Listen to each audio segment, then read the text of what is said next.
A Vamos é a maior locadora de equipamentos pesados do Brasil. O negócio dela é alugar escavadeiras e caminhões de grande porte. É uma super localiza. Essa empresa abriu capital lá em 2021 e de lá para cá o preço de sua ação está despencando.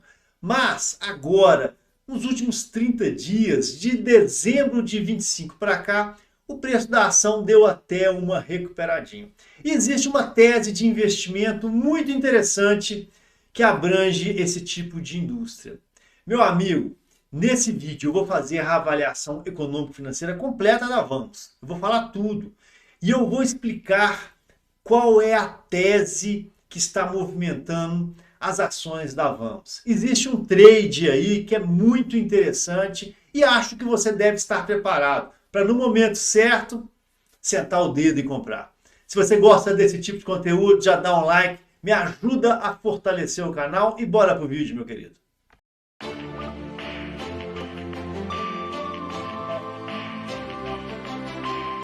Então vamos lá, pessoal, fazer essa avaliação da Vamos.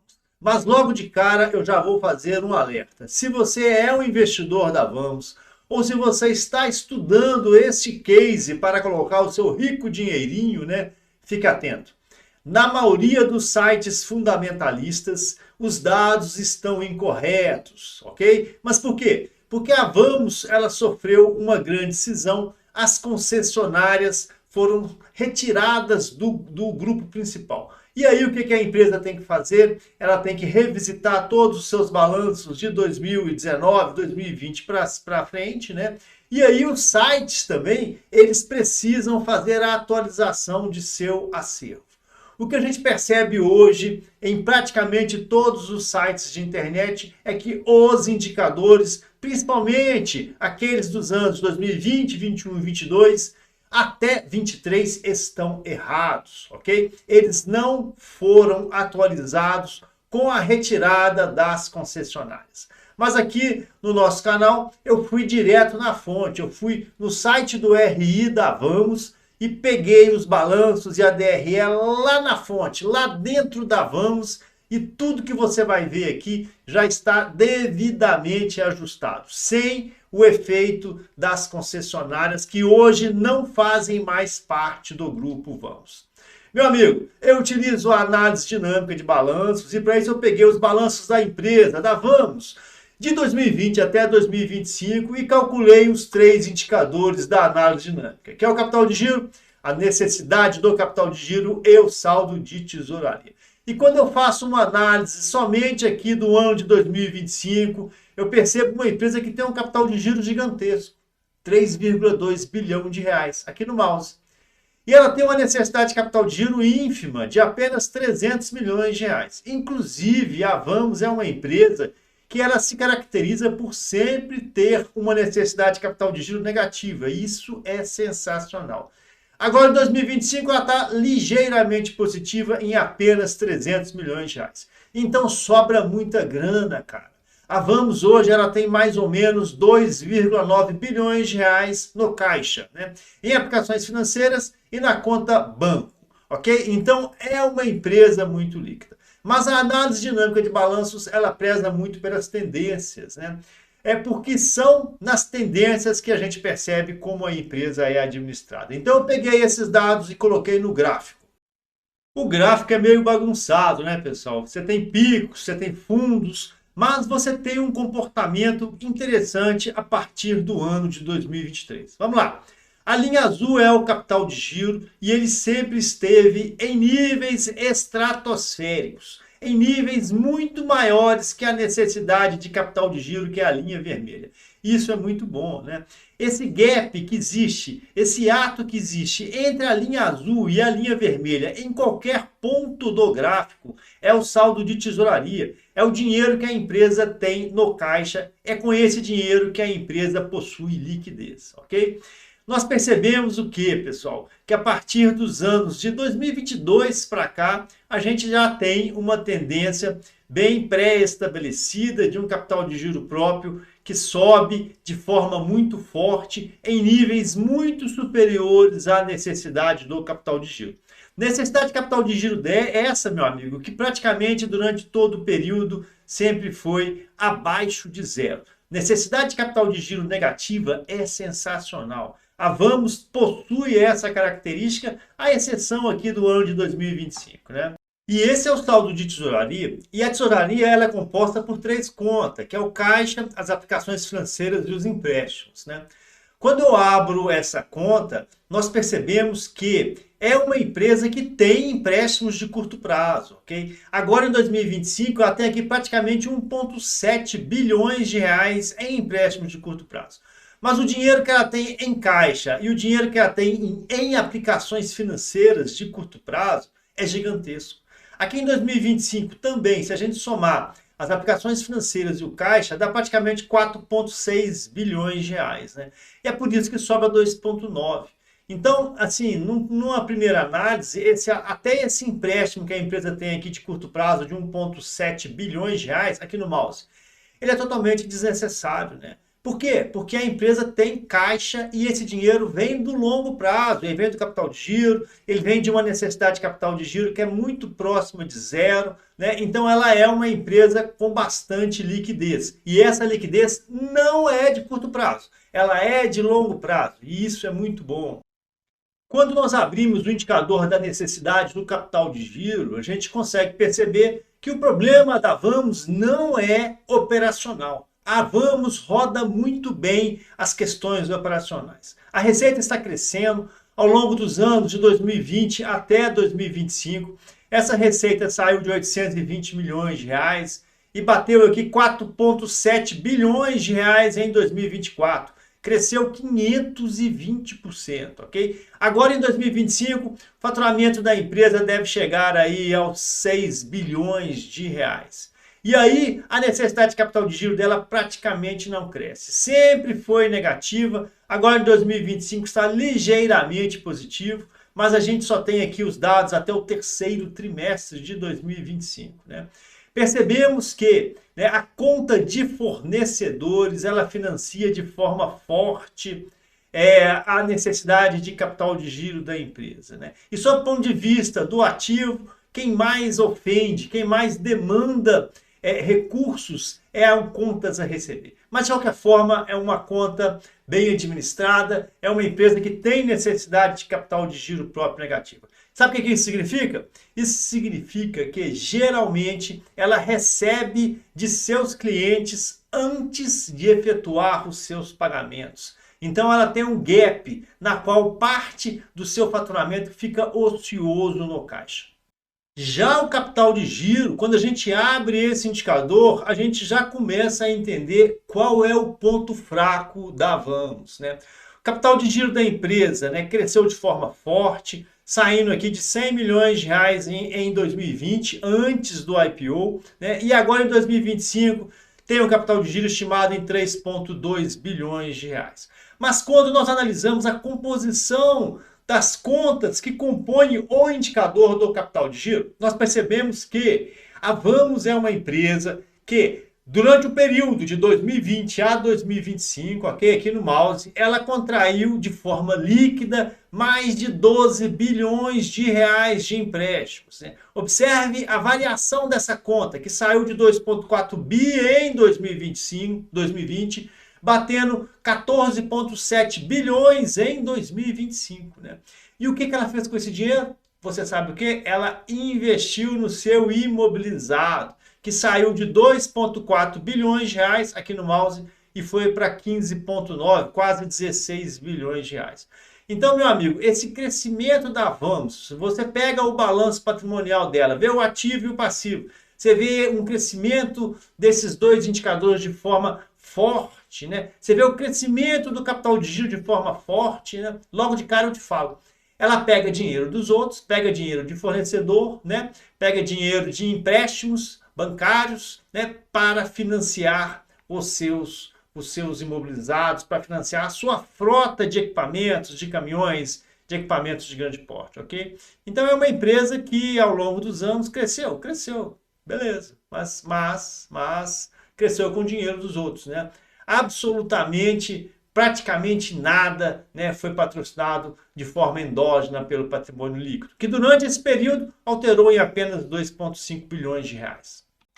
E em relação ao endividamento, a Vamos é uma empresa endividada? Sim, meu caro, ela é bem endividada. Ela tem uma dívida líquida de 11,8 bilhões de reais aqui no mouse, ok? E ela tem um indicador dívida líquida dividido pelo EBIT consolidado em 4,6 vezes. Observe aqui, desde 2022, sempre acima de 4, 4,6, 4,7, 4,4 e 4,6 agora em 2025. Ou seja, ela precisaria de 4,6 anos para pegar 100% do seu EBIT para pagar a sua dívida líquida. E isso é muita coisa. E o efeito direto desse grande endividamento é o resultado financeiro. Observem vocês aqui onde eu estou passando o meu mouse. Resultado financeiro sempre negativo, né? Principalmente a partir de 2022. Agora, em 2024, cara, ela teve um resultado financeiro negativo de 1,6 bi. Em 2025, em apenas 9 meses, ela já atingiu 1,6 bi. Então, provavelmente, ela deve ter um resultado financeiro negativo em 2025 de algo superior a 2 bilhões de reais. Isso destrói o resultado da empresa, né? Vou mostrar para vocês agora, na performance operacional, o efeito perverso desse endividamento na performance da Vamos. A Vamos é uma empresa que definitivamente ela não tem problema operacional. E eu vou provar para vocês aqui em 3 linhas, ok? Em primeiro lugar, a receita. Olha que espetáculo! Uma empresa que em 2020 faturou 820 milhões de reais aqui no mouse. Em 2024 ela faturou 4,7, agora em 2025, cara, ela vai chegar facilmente aos 5,5 bilhões de reais. Faturamento não é o problema. Custo também não é o problema. Uma empresa que tem o custo baixo, né? Os anos bons, né? 2022, 23, 24, ela teve um custo aqui na faixa dos 35%. Agora, em 2025, ela está com um custo mais alto, mas tem uma explicação, eu vou mostrar para vocês mais à frente, ok? EBIT, cara, olha essa empresa, uma empresa que tem EBIT na média de 50%. 2022, 55% de EBIT, 2023, 57%, 2024, 56%. É uma empresa fortemente geradora de caixa, ok? Mas, quando a gente compara o EBIT com o lucro líquido, aqui a coisa deixa de ser operacional, ok? A gente vê um grande gap. Percebam que em 2024 a empresa gerou aqui 56% de EBIT aqui no mouse, mas lucro líquido 9%. Em 2025 ela gerou 44% de EBIT, mas lucro líquido 5,6%, né? Ninguém aguenta isso, cara. Quer saber por que o preço da ação da Vamos despencou? Está aqui na última linha. Olha o lucro líquido despencando, saindo de 33 e indo para 5. Mas como assim, né? Uma empresa fortemente geradora de caixa, que tem EBIT muito alto, né? Simplesmente, meu amigo, porque aquele endividamento que eu mostrei para vocês mais atrás, ele gera um resultado financeiro absurdamente alto, né? E esse resultado ele come o lucro líquido da empresa. Então a Vamos, ela não tem problema operacional. É uma empresa que não tem problema em faturar, ela não tem problema em gerenciar, ela não tem problema em gerar caixa.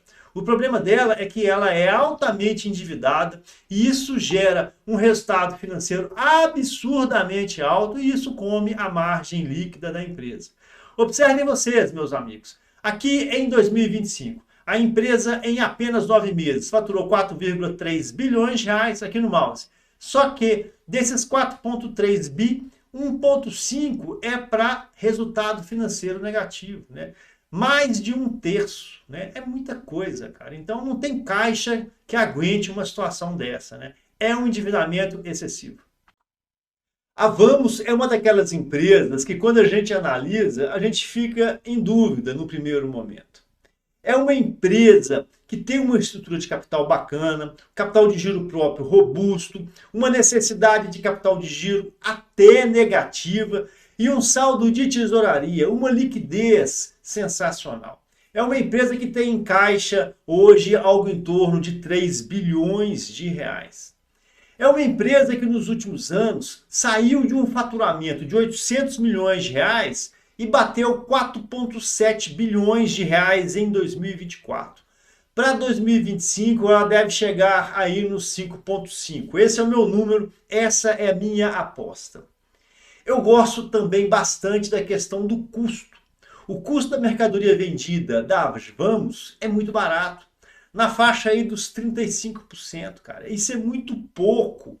E a consequência disto é o quê? Uma empresa que gera muito caixa.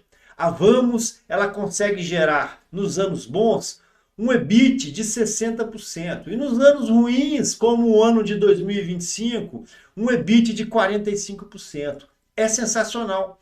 Poucas empresas da B3 conseguem entregar um EBIT de 45% com um crescimento de faturamento no porte que a Vamos coloca na mesa.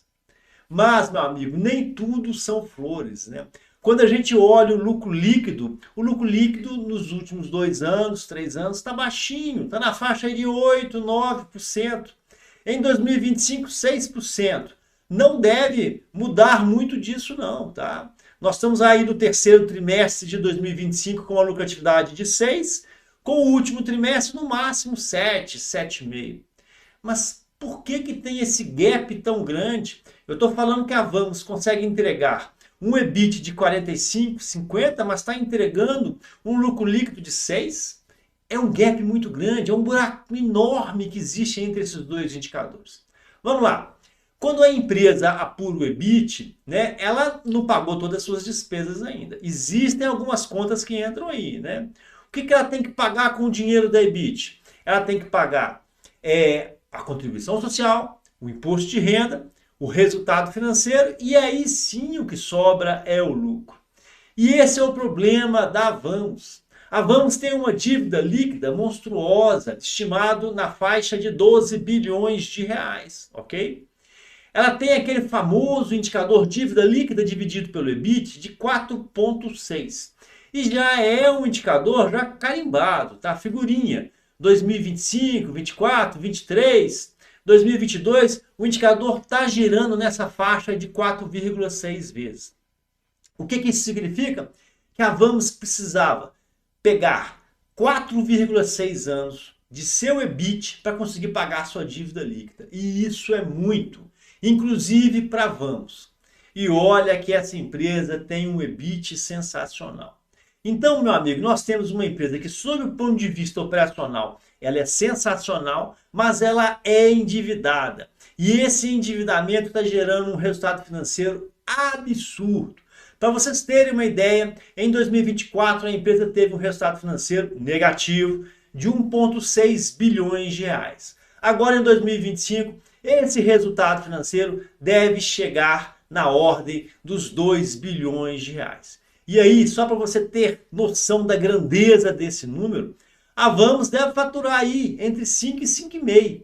Só que 2 bilhões de reais é o resultado financeiro negativo. Então, isso agride muito a operação, o lucro líquido cai. O lucro líquido caindo, o que acontece? O preço da ação despenca. Basicamente isso, meus amigos. Se você pegar o gráfico de preço da ação da Vamos, você vai ver que existe uma correlação muito grande entre o aumento do endividamento e o surgimento desse resultado financeiro astronômico e a queda nos preços das ações. Agora, a grande pergunta que fica é a seguinte: por que a Vamos entrou num endividamento tão grande? Você sabe? Eu vou explicar. Aqui no YouTube eu tenho que fazer vídeos de no máximo 25 minutos. Eu estudei muito a Vamos, só que no YouTube eu não consigo colocar para você tudo aquilo que eu aprendi sobre a Vamos. Mas no meu site, o tsumoney.com.br, está completinho. Tem um artigo lá de umas 20 páginas. Não, estou chutando, nem tanto. Mas ele é bem completo, ele fala sobre o negócio, sobre os pontos fortes, sobre os pontos fracos, sobre a tendência de mercado e como eu vejo esse negócio da Vamos agora para os anos de 2026, 27 e 28. Se você é assinante, você tem acesso na parte dos artigos para assinantes. Se você não é assinante, eu te faço o convite para você assinar ao menos a newsletter, que é de graça. Por quê? Porque periodicamente eu mando alguns artigos interessantes. E esse artigo, por exemplo, que eu fiz sobre a Vamos, eu vou divulgar na newsletter. Quando a gente pensa em Vamos, a primeira coisa que a gente tem que tentar entender é sobre o negócio. A Vamos é uma grande localiza. Eu digo que ela é uma grande localiza não em virtude da questão do faturamento. Não, claro, a localiza é muito maior que a Vamos. Mas a Vamos, ela trabalha com equipamentos de grande porte. São caminhões de grande porte e equipamentos de movimentação de terra, aqueles equipamentos da linha amarela de grande porte. Agora, o negócio é basicamente o mesmo. Ela compra grandes volumes nos fabricantes e aluga. E depois, quando esse equipamento já tem uma linha de vida que já para ela não compensa, né, ela vende. Igualzinho a Localiza. Compra, aluga, vende. Só que a Vamos ainda tem um outro diferencial. Ela presta serviço. Esses equipamentos de grande porte, muitas vezes precisam de personalizações. E aí a Vamos tem uma engenharia, ela tem uma prestação de serviço que consegue tropicalizar, personalizar aquele equipamento para a necessidade do cliente.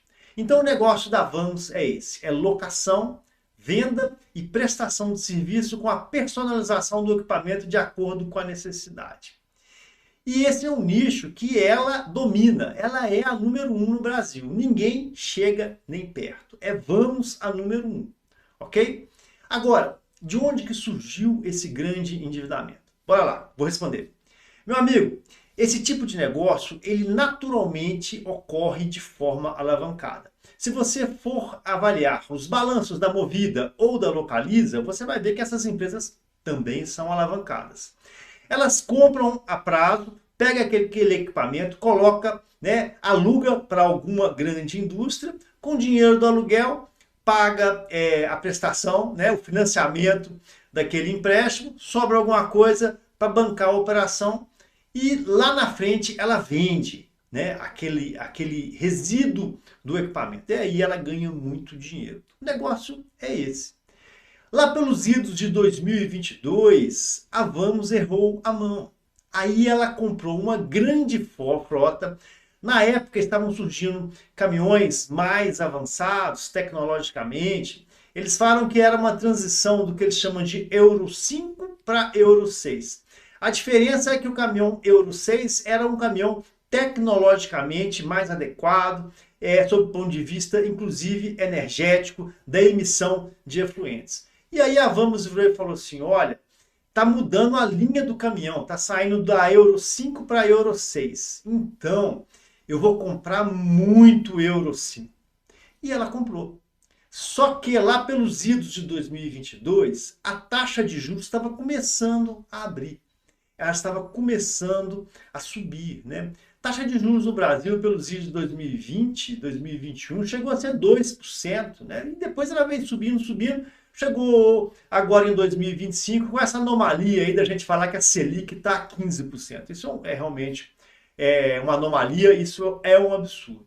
Só que todos aqueles caminhões que ela comprou lá pelos idos de 2022 e 2023, eles foram comprados com uma viabilidade, com a taxa de juros, né, de 5,5%, 6%. E hoje a situação é totalmente diferente. Em 2024, totalmente diferente. Então, aquela rentabilidade que ela projetou, ela não conseguiu entregar. E, por outro lado, o seguinte, nesse período ocorreram muitos cancelamentos, a taxa de juros estava muito alta, a economia não estava muito legal, né? E aí a demanda diminuiu. Para piorar, a Vamos ficou com muito equipamento parado. Então, analisar a Vamos é sempre ficar de olho na taxa de ocupação dos seus equipamentos.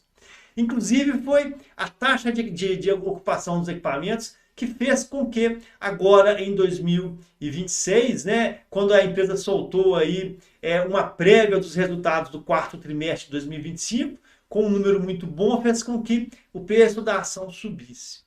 Então é o seguinte, a Vamos ela fez uma grande compra, essa compra ela pegou a inflexão da taxa de juros, uma ociosidade de equipamentos muito grande e aí a rentabilidade foi ao chão.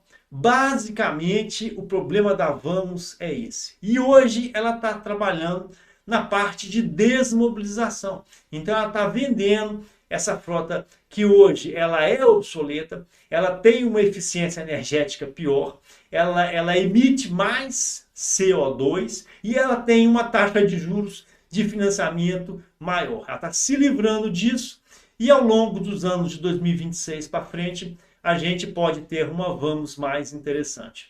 Agora a grande pergunta, vale a pena ter Vamos na carteira? Bora lá. Para a Previdência, carteira de dividendos, esquece. Agora, para ação de crescimento, no momento eu não percebo como uma oportunidade, ok? Mas por quê? Porque é uma empresa que praticamente está entregando todo o seu EBIT no resultado financeiro muito negativo. Então a empresa ela tem que caminhar mais um pouquinho, diminuir esse endividamento para que seja possível você manter uma empresa dessa para o longo prazo, ok? Mas é uma empresa muito interessante para operações de swing trade, tá? Para entrar e para sair é uma empresa bacana. Mas espera lá, qual é o gatilho? Meu amigo, a Vamos é mais uma daquelas empresas que vão se beneficiar duplamente com a diminuição da taxa de juros. Aí você deve estar pensando assim, duplamente? Como assim? Me explica. Bora lá. A diminuição da taxa de juros, obviamente, vai reduzir, né, o resultado financeiro, que é muito negativo da empresa. Então, vamos lá. Se essa taxa de juros sai de 15 e vai para 10, é um tombo enorme que eu estou propondo aqui, né? A empresa, ao invés de pagar 2 bilhões de reais por ano de resultado financeiro negativo, vai pagar 1,4, 1,5. É muita coisa, tá? Por outro lado, o que acontece? Quando a taxa de juros começar a cair, a rentabilidade dessa operação ela vai aumentar demais. Mas por quê? Porque os novos contratos foram feitos com a taxa de juros de 15%. Só que esses contratos eles possuem uma perenidade para frente, 26, 27, 28, 29. Tem contratos de 5, 10 anos. E aí o que acontece? A precificação levou em consideração uma Selic de 15.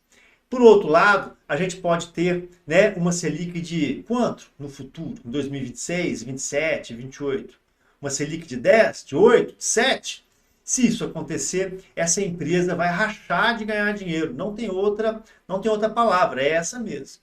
Então, o grande gatilho é a taxa de juros, porque a taxa de juros ela vai alavancar os resultados da empresa nas duas pontas, diminuindo o buraco do resultado financeiro e aumentando a rentabilidade da prestação de serviço futuro. É para comprar? Ah, meu amigo, se eu soubesse quando que a taxa de juros vai diminuir de forma relevante, eu estaria rico, né? Ninguém sabe. Para te falar a verdade, acho que nem o Banco Central. É muito complicado saber para onde vai a taxa de juros. Está todo mundo falando que vai cair agora em 2025, né?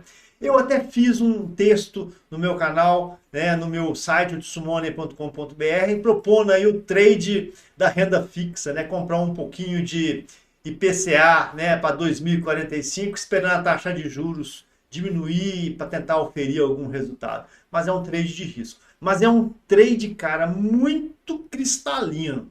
Taxa de juros começou a cair, essa empresa vai avançar a nível de preço. Beleza? E aí, meu amigo, gostou do vídeo? Se sim, já vale o like, né? Muito obrigado, bons investimentos, meu caro, e principalmente fiquem com Deus.